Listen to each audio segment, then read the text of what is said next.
स्वागत है आपका। ब्रेक के बाद अगली खबर की ओर आपको लिए चलते हैं। बांग्लादेश पर भारत के उठाए एक कदम का असर अब दिखने लगा है। बांग्लादेश इससे बुरी तरह प्रभावित हो गया है।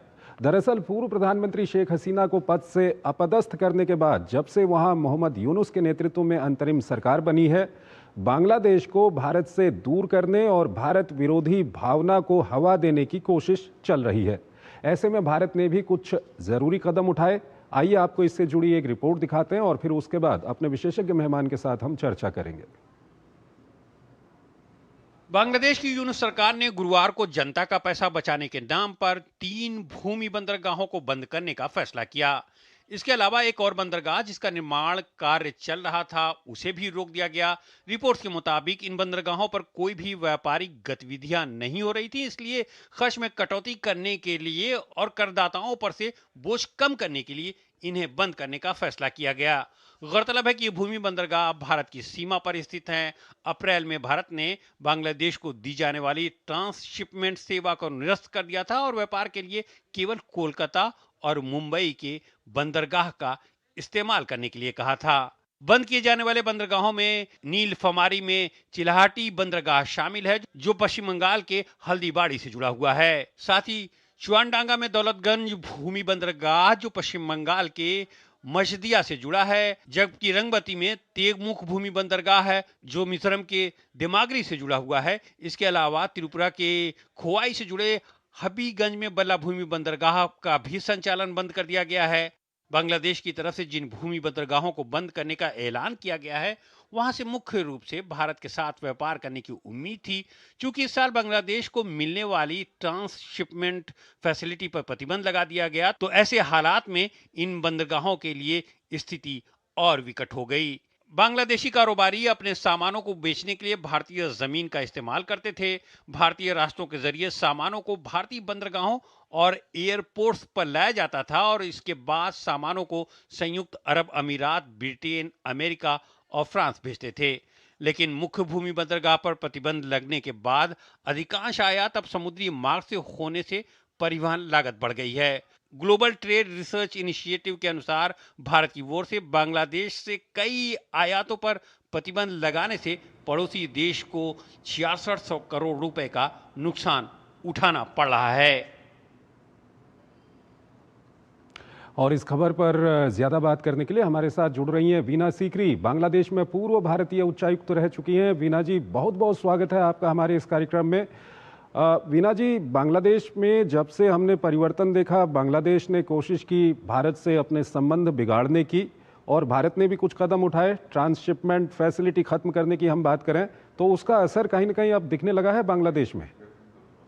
जी, सबसे पहले तो मैं कहूँ कि जब से ये सरकार आई है, इंतरिम सरकार ज़रूर इसको कहते हैं, लेकिन ये एक अनकॉन्स्टिट्यूशनल और इल्लीजिटिमेट सरकार है।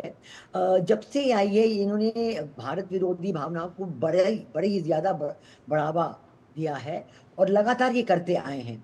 सबसे पहले तो आपको पता है कि भारत और बांग्लादेश के बीच बायलैटरल ट्रेड तो बहुत ही अच्छा चल रहा था और ये बात सही है कि भारत की जो एक्सपोर्ट्स बांग्लादेश में थी, वो बहुत ज़्यादा थी उसके बनस्पत जो बांग्लादेश की एक्सपोर्ट भारत को हों। लेकिन ये सबसे ज़रूरी बात जानना ये है कि जो भारत की एक्सपोर्ट बांग्लादेश को थी, जैसे कि cotton yarn, man made yarn, pharmaceuticals, textile machinery, ये सब चीज़ें बांग्लादेश की अपनी इंडस्ट्रीज़ में वैल्यू एडेड करके अब बांग्लादेश की एक्सपोर्ट्स तीसरे देशों में जाती थी और इससे बांग्लादेश की रेडीमेड गारमेंट्स के एक्सपोर्ट में बड़ा फ़ायदा होता था, क्योंकि उनको ये सब चीज़ें बिल्कुल सही समय पर और बिल्कुल ठीक दामों में मिलती थी भारत से। लेकिन सबसे पहले बात जो बांग्लादेश ने की, ये सरकार, यूनुस की सरकार ने की, कि उन्होंने कहा कि भारत से हम ये इम्पोर्ट्स बंद करेंगे, सिर्फ हम लोग सी रूट से अलाउ करेंगे और लैंड पोर्ट्स को हम इस्तेमाल करने नहीं देंगे। तो ये जब से उन्होंने ये शुरुआत की, तो बांग्लादेश के फैक्ट्रीज पे सबसे बुरा असर पड़ा, क्योंकि इसका मतलब ये हुआ कि जो चीज़ें उनको 2-3 दिन, मैक्सिमम 6-7 दिन, 1 हफ्ते के अंदर-अंदर मिल जाती थी, भारत के किसी भी कोने से लाके वो ठीक समय बांग्लादेश में जाती थी और उनके फैक्ट्रीज में इस्तेमाल होके उनके एक्सपोर्ट्स, उनके जो एक्सपोर्ट ऑर्डर्स थे उनको सही समय पे कंप्लीट करने में बहुत सुविधा होती थी।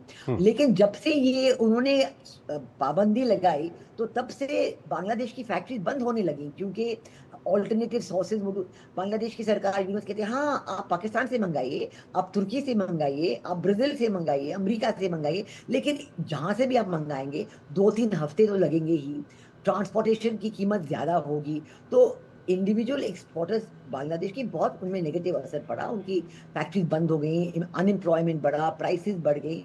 तो वहाँ के लोग बहुत सफर कर रहे हैं जब से ये यूनुस की सरकार आई है।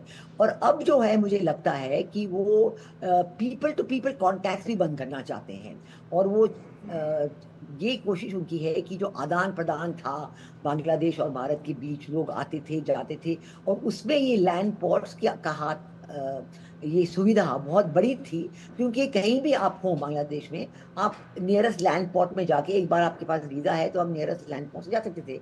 और अब जो उन्होंने ये लैंड पोर्ट बंद कर दिए हैं, आप देखेंगे जी। कि आदान प्रदान बहुत कम हो जाएगा। अब देखिए खुलना डिस्ट्रिक्ट में जो ठीक नादिया है डिस्ट्रिक्ट वीना जी, वेस्ट बंगाल, समय कम है आज हमारे पास। बहुत बहुत शुक्रिया आपका, काफ़ी विस्तार से और काफ़ी अच्छी तरह से आपने इस खबर का विश्लेषण हमारे दर्शकों तक पहुंचाया।